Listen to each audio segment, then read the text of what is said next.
Bueno, vamos ahora con la segunda parte del tema número 2, que es sistema celular 1, basado en posibles preguntas de examen. Vamos a comenzar con esta pregunta. ¿La miohemoglobina proporciona color a quién? ¿A huesos, dientes, músculo, ojos o pelo? Para esto vamos a entrar a los colores de las células. Por supuesto, nuestras células tienen colores. ¿Y quién va a dar ese color? Los pigmentos. Estos pigmentos pueden ser exógenos o pueden ser endógenos. Los pigmentos endógenos normalmente nosotros lo inhalamos, ¿no? Ese humo lo inhalamos y puede llegar a nuestros pulmones, como por ejemplo la antracosis.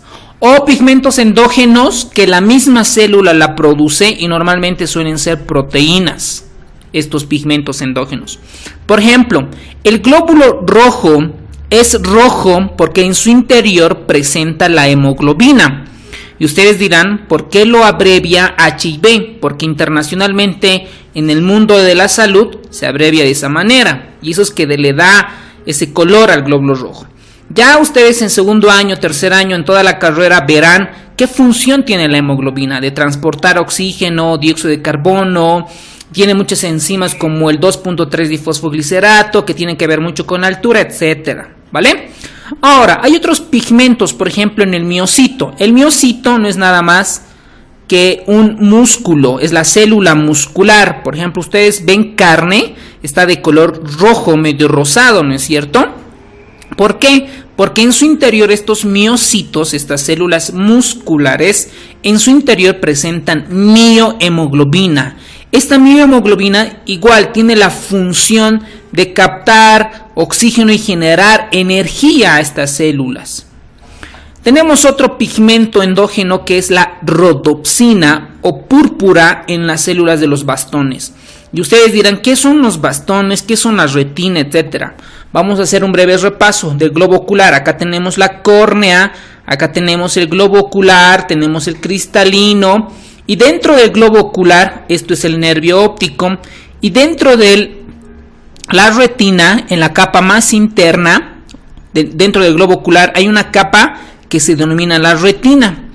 Esta retina tiene más de 10 capas aproximadamente, y una de las capas de esta retina se denominan los fotorreceptores, como su nombre lo indica, fotoluz, recepción, receptor, ¿no? Que recepciona luz. Dentro de estas hay dos células muy importantes que son los bastones y los conos. Los bastones se van a encargar de ver lo blanco y negro, mientras que los conos se van a encargar de identificar los colores. Dentro de estas células, los bastones, en su interior, acá, van a tener un pigmento que se denomina la rodopsina. Esto ha sido múltiples veces preguntado en los exámenes de ingreso a la carrera de medicina, enfermería y tecnología médica. Ahora, tenemos por ejemplo la melanina. La melanina es el que da color a la piel. Nosotros vamos a recordar que la piel tiene 3 capas. La epidermis, la dermis y el tejido celular subcutáneo o hipodermis. La epidermis es que acá está su membrana basal.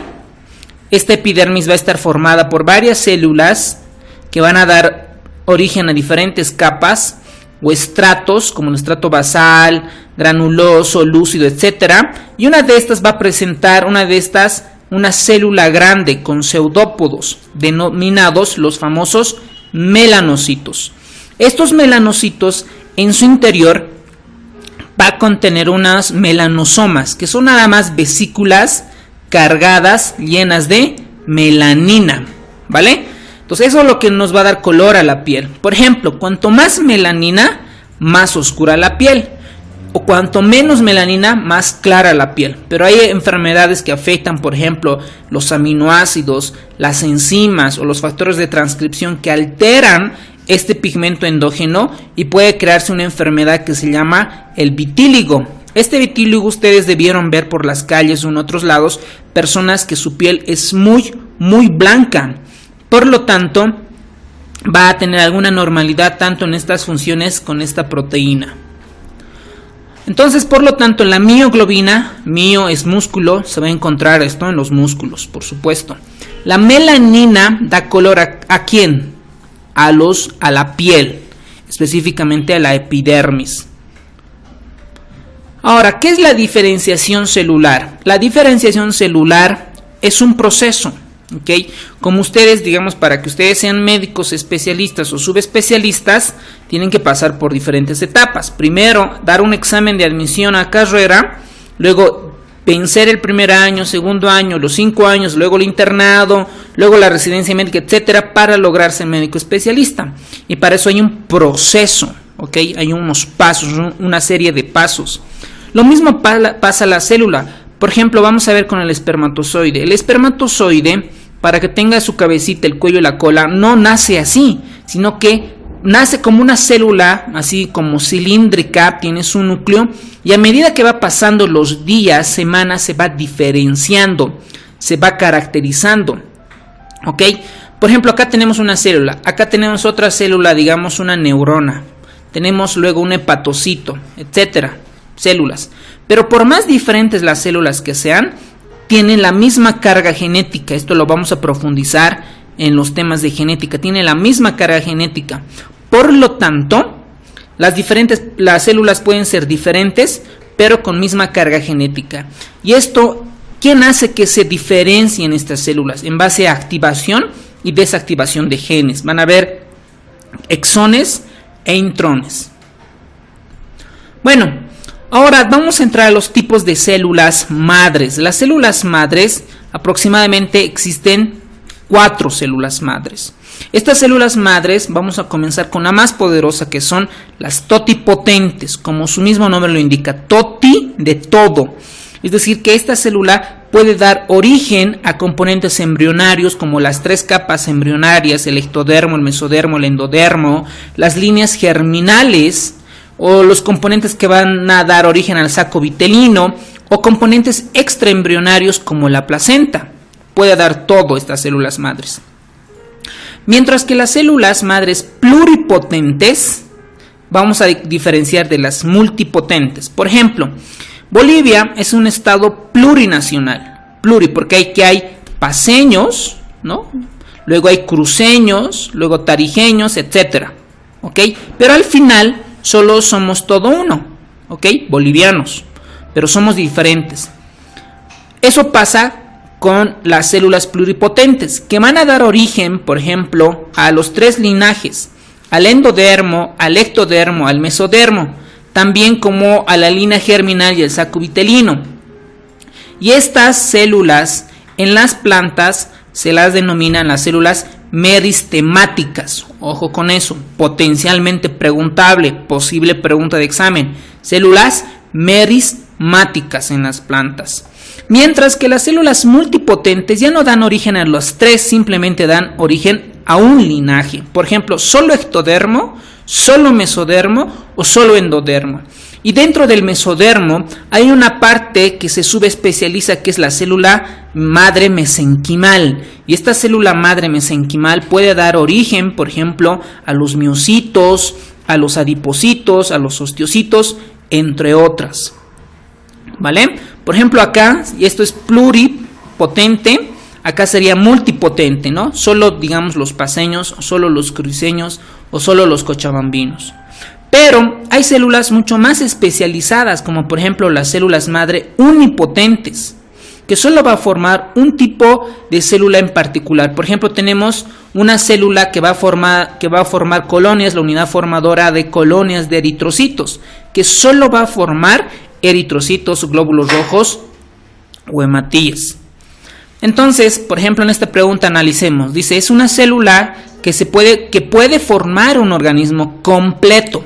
Por supuesto, estamos hablando de las células totipotentes. ¿Ok?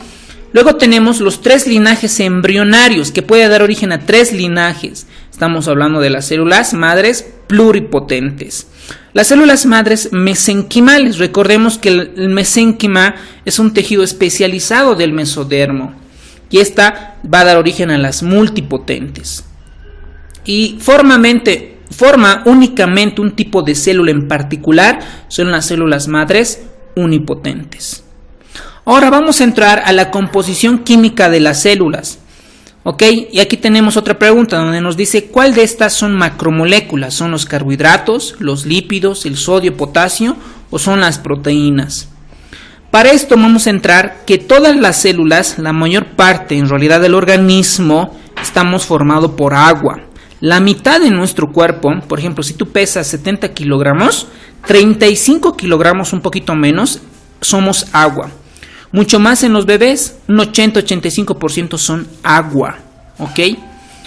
Luego dentro de los átomos principalmente está el carbono, el hidrógeno y el oxígeno. Básicamente es por eso estamos formados. Y aparte por los iones, también denominados electrolitos, son sus otros nombres. ¿Cuáles? El sodio, el cloro, el potasio, el calcio y los hidrogeniones. Vamos a hacer un ejemplo, con el potasio. El potasio aproximadamente en el cuerpo está de 3 a 5 miliequivalentes litro. Eso es el valor normal. Pero ¿qué pasa si tú tienes un potasio de 8? Lo más probable es que tu corazón entre en un paro cardíaco. ¿Ok? Porque el potasio altera la conducción eléctrica del corazón. Lo mismo pasa si el valor normal está en 1, por ejemplo. Estos niveles altos de potasio hacen los pacientes, las personas que están enfermas del riñón, porque el riñón se encarga de botar el potasio y como está enfermo el riñón no puede botar el potasio, eliminar el potasio, se acumula en el cuerpo y este aumento de potasio puede ocasionar problemas. Lo mismo pasa si disminuye el potasio. Por ejemplo, un bebé que tiene diarrea elimina mucho potasio y puede perder y comprometer al corazón y llevarle un paro cardíaco. Por eso es tan importante estos iones o electrolitos, ¿vale? Lo mismo pasa con los hidrogeniones, que ya lo van a ver ustedes con la ingeniera, el famoso pH, el potencial de hidrogeniones, que tiene una función muy importante en nuestro cuerpo. Ahora, las moléculas. ¿Cuáles son las moléculas? La glucosa y los lípidos. Posibles preguntas de examen. Glucosa y lípidos. ¿Qué es la glucosa? Recordemos que no es nada más el azúcar del cuerpo humano, la comida del cuerpo humano. Por ejemplo, cuando nosotros nos despertamos por las mañanas, tenemos un buen nivel de glucosa, aceptable. Si nosotros desayunamos, etcétera, aumenta esta cantidad de glucosa. Y esta glucosa es el combustible, es la gasolina, es el alimento para el cerebro. Cuando a las 2 horas, 3 horas después de tanto estudiar, por supuesto que baja esta glucosa porque consumen las neuronas y obviamente hay que descansar o alimentarse para aumentar este nivel de glucosa. Lo mismo pasa con los neurotransmisores en la neurona, ¿vale? Los lípidos no son nada más que aceites, grasas, que por ejemplo gracias a estos aceites, grasas se van a formar las hormonas. Por ejemplo, una hormona famosa, la hormona de crecimiento o la insulina, el glucagón. Estas hormonas se van a partir o van a ir a formar aparte de estos lípidos, ¿vale? Luego tenemos las macromoléculas. Como macromolécula, en su mayor representante tenemos las proteínas. Las proteínas no son nada más conjunto de aminoácidos. Por ejemplo, acá tengo un aminoácido, el triptófano. Tengo otro aminoácido, no sé, la tirosina, la metionina, etc. Estos aminoácidos se van uniendo por enlaces peptídicos y mayor a 100 aminoácidos pueden convertirse en oligopéptidos, péptidos y proteínas. ¿Ok? Por eso si ustedes ven el tarro de la leche, ven la cantidad de aminoácidos que tiene, y esto en bioquímica se va a profundizar, que existen aminoácidos tanto esenciales, no esenciales y otros demás, ¿vale? Ahora vamos a ver qué es lo que pasa con los ácidos nucleicos. Dentro de la célula, en su núcleo, existe la base genética, ¿no? Esta base genética va a estar almacenada en los ácidos nucleicos. Estos ácidos nucleicos tenemos dos, que es el ADN y el ARN. En cuanto a su estructura, igual son posibles preguntas de examen. Por ejemplo, ¿cuál es el azúcar del ADN? La desoxirribosa. ¿Cuál es el azúcar del ARN? La ribosa. ¿Cuáles son las purinas, no? Entonces, para eso necesitamos explicar en otra imagen para ver la estructura del ADN. Para entender el ADN, vamos a hacer un esquema. Por ejemplo, acá tenemos la 5', tiene su cadenita en forma helicoidal. Recordemos que estos van girando en el sentido ahí y luego tenemos otra cadena, ¿no? Otra cadena helicoidal. Esta cadena, el famoso ADN, va a estar formado principalmente por nucleótidos. Y ustedes me dirán, ¿qué es un nucleótido? Un nucleótido está formado por 3 estructuras que vamos a comentarlas ahora. Primero, su grupo fosfato, ¿ok? Este grupo fosfato se va a unir a su azúcar. ¿Y cuál era el azúcar del ADN? La desoxirribosa. Eso no se olviden, porque es ácido desoxirribonucleico y el azúcar va a ser la desoxirribosa. Fácil, ¿no? No hay mucho que memorizar, ni analizar, ni nada. Este azúcar va a estar unida a su base nitrogenada, ¿ok? Y esta base nitrogenada pueden ser de 2 tipos: las purinas y las pirimidinas. Las purinas tenemos básicamente acá la adenina y la guanina, y dentro de las pirimidinas tenemos la timina y la citosina.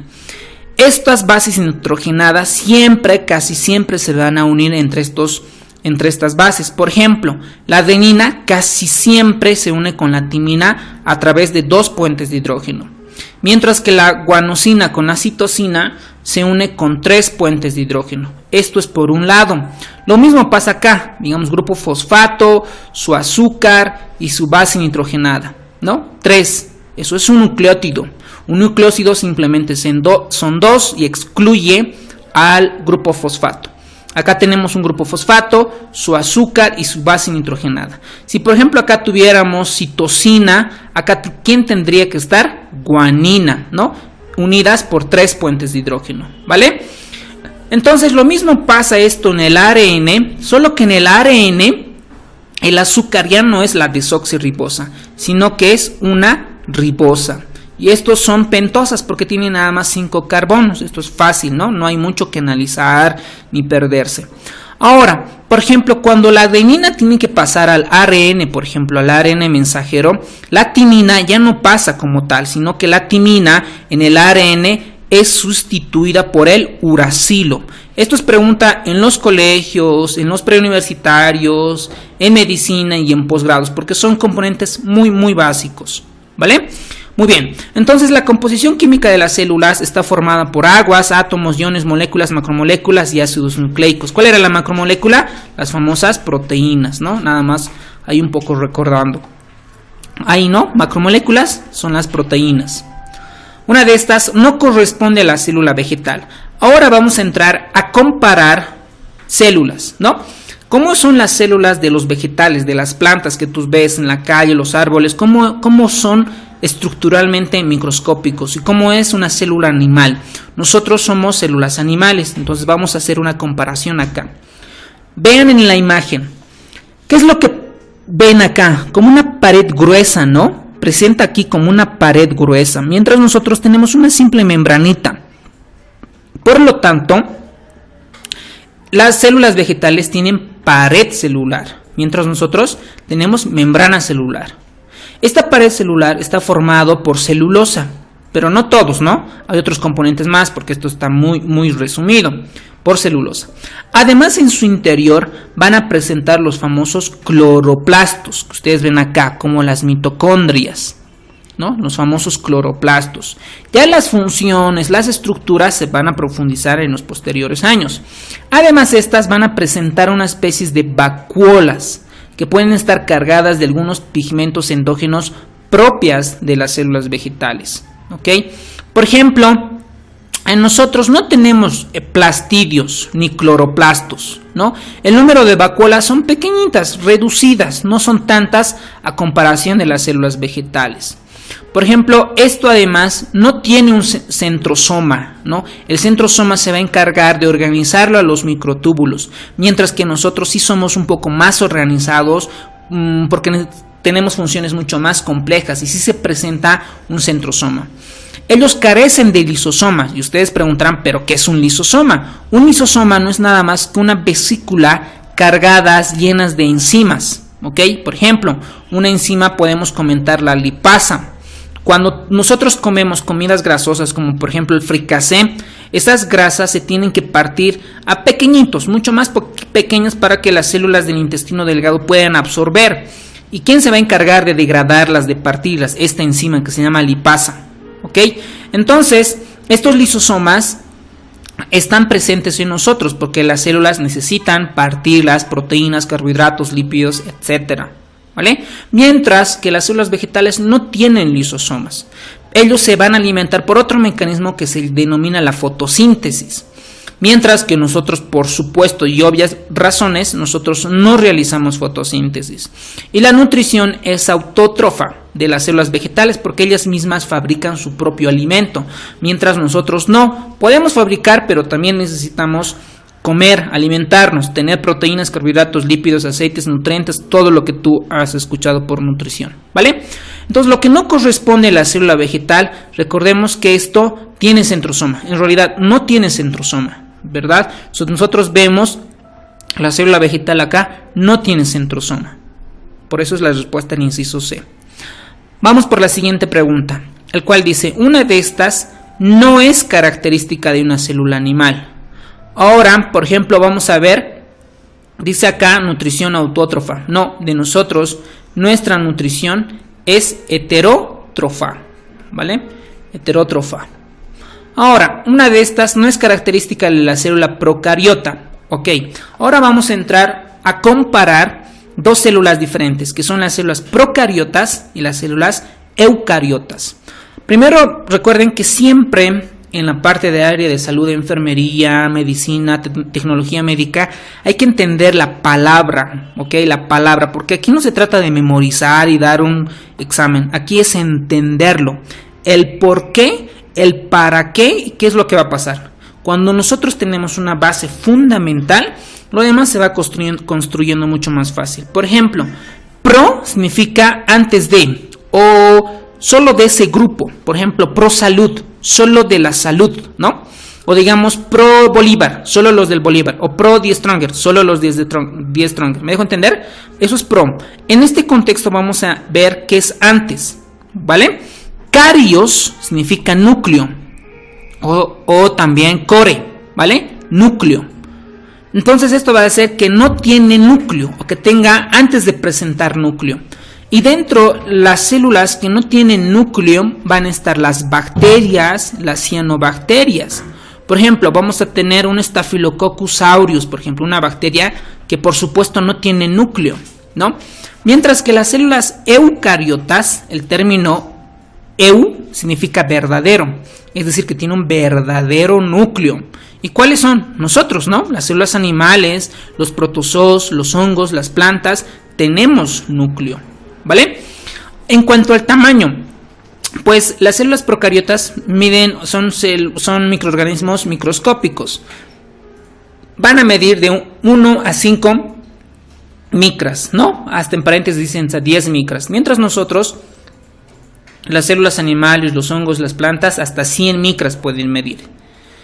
Ahora, ¿qué pasa con la membrana plasmática? La membrana plasmática de las células procariotas sí puede presentar, pero exclusivamente presentan una pared celular, ¿ok? Presentan pared celular. Eso es mucho más compleja. Puedes sacar en el libro, dice que no presentan, pero sí puede presentar. Pero por cuestiones para el ingreso a la carrera, vamos a ver que no presentan las células procariotas membranas plasmáticas. Es decir, esto es un núcleo, el citoplasma y esta membrana no presenta, ¿no?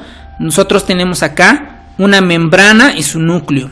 Las células procariotas tienen, además de membrana o no membrana, están con pared celular. Y esta pared celular está conformada por peptidoglucanos, por proteoglucanos y otros componentes. ¿Ok? Ahora, en cuanto al núcleo, pues sabemos que las células procariotas no presentan núcleo. En realidad no tienen membrana nuclear. ¿Ok? No tienen membrana nuclear. Mientras que nosotros, por supuesto que presentamos una estructura membranosa que envuelve el núcleo, denominada membrana nuclear. Pared celular, nosotros no tenemos para nada pared celular, ¿ok? Algunos organismos pueden poseer celulosas, quitinas, ¿no? Celulosa los vegetales, quitina otros seres vivos. Mientras que la pared celular sí es característica de las células procariotas, ¿no? Es una capa rígida formada por peptidoglucanos. Pero estas paredes celular, no todas las bacterias o no todas las células procariotas presentan. Por ejemplo, hay una bacteria que no presenta pared celular y son denominados los famosos micoplasmas. Los micoplasmas en algunas ocasiones pueden producir resfríos atípicos. El sistema de endomembranas, principalmente las células procariotas, no posee, no hay un retículo endoplasmático rugoso, no hay un aparato de Golgi, etc. Mientras que las células eucariotas sí presentan un sistema de endomembranas, representadas por el retículo endoplasmático rugoso, liso, el aparato de Golgi, lisosomas, vacuolas, vesículas, que posteriormente lo vamos a ampliar en las siguientes videoclases. En cuanto al metabolismo, las bacterias, las cianobacterias, pueden alimentarse en presencia de oxígeno o cuando no hay oxígeno. Por ejemplo, hay unas bacterias, los famosos Clostridiums. Estos Clostridiums pueden vivir incluso sin el oxígeno. Incluso cuando hay oxígeno se pueden morir. Imagínense este tipo de bacterias. Mientras que nosotros, los protozoos, hongos, plantas y animales, necesariamente sí o sí necesitamos del oxígeno. Esto para generar la moneda energética, que es el adenosín trifosfato. Entonces acá la que no es característica de la célula procariota es que presenta varios centrosomas, como ya lo vimos previamente. Una de estas no es característica de la célula eucariota. Su división es por mitosis y meiosis. Solo es aerobio, las proteínas se sintetizan en el nucleoplasma, no presentan celulosa ni quitina, poseen uno o más cromosomas lineales unidos a proteínas. Eso vamos a ver en esta tabla. Bueno, aquí ya tenemos la respuesta. Las proteínas se sintetizan en el nucleoplasma. Esto nada que ver. Ahora, ¿por qué? Esto es una célula, ¿no? Tiene su núcleo. En el núcleo va a estar ahí los cromosomas. El ADN, el ARN, ¿no? Que van a codificar, etc. En la parte por fuera del núcleo, toda esta parte, el citoplasma, existe un sistema de endomembranas. Una de ellas, por ejemplo, es el retículo endoplasmático rugoso. Este retículo endoplasmático rugoso, principalmente sus ribosomas, se van a encargar de juntar los aminoácidos. Y al juntar los aminoácidos, que más de 100, por ejemplo, que hemos dicho que se convierte en proteínas. Entonces las proteínas, ¿dónde se fabrican? En el citoplasma, no en el nucleoplasma, no por dentro, ¿vale? Por eso es la respuesta del inciso C, la que no es característica de una célula eucariota. Ahora, ¿cuál es el tamaño de una célula procariota? De 1 a 5 micras, ¿no? Hay 10 entre paréntesis. ¿Cuál es el tamaño de una célula eucariota? De 50 a 100 micras, entre paréntesis 100 micras. ¿Qué tenemos? Otra tabla para diferenciar en cuanto a los orgánulos celulares. Las bacterias, las células procariotas casi no tienen, ¿no? O si tienen son muy pocos, mientras que nosotros somos más sofisticados. Necesitamos de mitocondrias, donde ahí se realiza parte de la glucólisis, el ciclo de Krebs, la beta-oxidación, todas las rutas metabólicas. Los cloroplastos, el retículo endoplasmático rugoso, liso, la parte de Golgi, etc. Tenemos muchos organelos. El cromosoma, simplemente en las células procariotas es un cromosoma circular, desnudo, mientras que nosotros tenemos muchos cromosomas. El ADN es un ADN circular en las células procariotas, mientras de nosotros es un ADN lineal. El ARN y proteínas, el ARN y las proteínas son sintetizadas en el mismo compartimento, mientras de nosotros son procesadas en el núcleo, pero se sintetizan en el citoplasma, como explicamos previamente. Los esteroles están ausentes en las células procariotas, excepto en los micoplasmas. Recuerden que el micoplasma no tiene pared celular, pero sí tienen esteroles con que protegerse. Mientras que nosotros no tenemos, estamos formados por esteroles en la membrana celular. En cuanto al citoplasma, las células procariotas no tienen citoesqueleto y nosotros sí tenemos citoesqueleto. El citoesqueleto es el que va a darnos forma a nuestras células. Por ejemplo, una neurona va a estar ahí grandes sus microtúbulos para que den esa forma estrellada.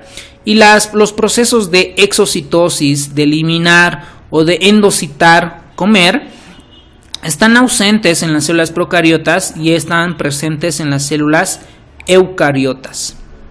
Ok, ojo con esto. Estas tablitas que ustedes ven en su libro son posibles preguntas de examen. Se lo tienen que aprender al 100%. Tienen que estar en su resumen porque fija que va a entrar una pregunta por lo menos. Ahora, ¿qué vamos a ver con los ribosomas? Los ribosomas se van a encargar de juntar, de sintetizar y de enlazar los aminoácidos juntos con otros ARNs, con otros procesos.